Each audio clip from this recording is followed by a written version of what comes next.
बच्चों आज हम चैप्टर नंबर 1 के एक्सरसाइज के एमसीक्यूज़ को टिक करने जा रहे हैं। स्टार्ट करते हैं एमसीक्यूज़ 1 से। कहता है हमें the 3 portions of small intestine in correct order.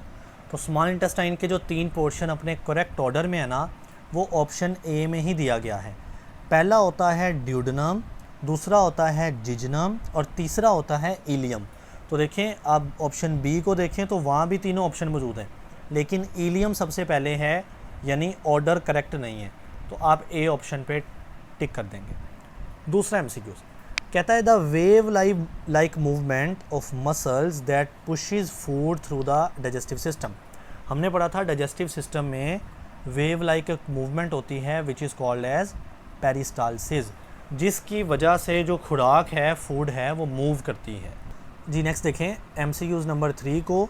तो एमसीक्यूज़ 3 में कहता है the part of digestive system, यानी पूरे सिस्टम का कौन सा पार्ट है जहाँ पे नो केमिकल डाइजेशन हो। केमिकल डाइजेशन जहाँ पे नहीं होती। तो अक्सर बच्चे समझते हैं कि ओरल कैविटी वो पार्ट है, लेकिन गलत है, क्योंकि ओरल कैविटी मुंह के अंदर सलाइवा यानी थूक पैदा होता है, वो केमिकल है। तो ईसोफेगस इसका राइट ऑप्शन है, क्योंकि ईसोफेगस खुराक की नाली को बोलते हैं, जो कि बस एक गुजरने का रास्ता है, उसमें कोई केमिकल डाइजेशन नहीं होती। सही हो गया। सो चौथा एमसीक्यूज़ है कि which group of enzyme break up the starches. तो स्टार्चेस को तोड़ता कौन है? तो देखें, जो प्रोटीएजेज है वो तो प्रोटीन को तोड़ेगा। अच्छा, एक बात बताता चलूँ, जो स्टार्चेस है ना वो कार्बोहाइड्रेट्स होते हैं, कार्बोहाइड्रेट्स। ठीक है, तो अब कार्बोहाइड्रेट्स को कौन तोड़ता है? प्रोटीएज तो प्रोटीन को तोड़ता है, लाइपेज तो लिपिड को तोड़ता है, पेप्सिन भी प्रोटीन पे काम करता है, लेकिन जो अमाइलेज है ना, ये स्टार्च को या कार्बोहाइड्रेट्स को तोड़ता है। ठीक है, तो amylase is the right option. Next देखें 5वां एमसीक्यूज़। कहता है जो पैंक्रियास है ना वो प्रोड्यूस करता है डाइजेस्टिव एंजाइम, और उनको कहाँ पे रिलीज़ करता है? तो हमने पढ़ा था कि ये ड्यूडेनम के अंदर आता है। पैंक्रियाटिक डक्ट जो है वो पैंक्रियाटिक जूस लेके आती है, और उसी के अंदर ये सारे क्या होते हैं? Digestive enzyme. तो बहरहाल पैंक्रियास कहाँ पे अपनी जो सिक्रीशन है भेजता है? That is duodenum. ठीक है, अब आगे देखें। कहता है इन स्टमक, यानी हमारे मैदे के अंदर पेप्सिनोजन कन्वर्ट होता है पेप्सिन में। मैंने आपको बताया है कि मैदे के अंदर पेप्सिनोजन जो कि इनएक्टिव हालत होती है ना एंजाइम की, वो एक्टिव पेप्सिन में तब्दील होती है। किसकी वजह से? तब हमने पढ़ा था HCl की वजह से, क्योंकि मैदे के अंदर जब तेज़ाबियत होती है ना, HCl एक तेज़ाब होता है, वो पेप्सिनोजन को पेप्सिन बना देता है। ठीक हो गया, तो HCl is the right option. 7वां एमसीक्यू देखें, इन विच पार्ट, कौन सा ऐसा हिस्सा है जिसमें कार्बोहाइड्रेट्स, लिपिड और प्रोटीन सारे ही डाइजेस्ट होते हैं?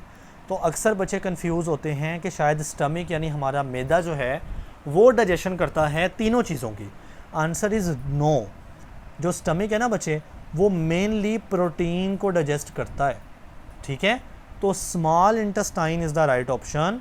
स्मॉल इंटेस्टाइन में बहुत सारी डाइजेशन होती है, क्योंकि वहाँ पे पैंक्रियास भी आ रहा होता है, वहाँ पे आपका बाइल भी आ रहा होता है। तो पैंक्रियास जो स्मॉल इंटेस्टाइन है उसके अंदर कार्बोहाइड्रेट, लिपिड और प्रोटीन सभी डाइजेशन करते हैं। जी बच्चे, तो अब हम एमसीक्यूज़ 8 को देखते हैं।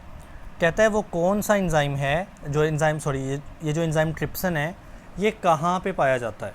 तो राइट ऑप्शन है पैंक्रियाटिक जूस, क्योंकि बच्चे पैंक्रियाटिक जूस में तीनों तरह के एंजाइम मौजूद होते हैं। तीनों तरह से मुराद है कि प्रोटीन को डाइजेस्ट करने वाले, कार्बोहाइड्रेट को और लिपिड को। तो ट्रिप्सिन भी हमने पढ़ा था कि पैंक्रियाटिक जूस के अंदर पाया जाता है। अगली बात, जो कॉमन बाइल डक्ट है ना, वो कैरी करती है बाइल को गाल ब्लैडर से कहाँ पर? That is again duodenum. मैं अभी बता के हटाऊँ कि जो बाइल है वो भी किधर जाना है? ड्यूडेनम की तरफ, और जो पैंक्रियाटिक जूस है वो भी जाएगा ड्यूडेनम की तरफ। जी, तो नेक्स्ट देखें लास्ट एमसीक्यूज़। कहता है why the small intestine has many fold and contain villi and microvilli. तो स्मॉल इंटेस्टाइन में एक तो डाइजेशन होती थी, एंड देन आपको पता है ना कि फूड की एब्जॉर्प्शन होती थी। तो ये विलाए और माइक्रोविलाए और फोल्डिंग्स होती हैं स्मॉल इंटेस्टाइन में टू प्रमोट फूड डाइजेशन, ताकि फूड डाइजेशन जो है वो ज़्यादा हो सके बेहतर हो सके।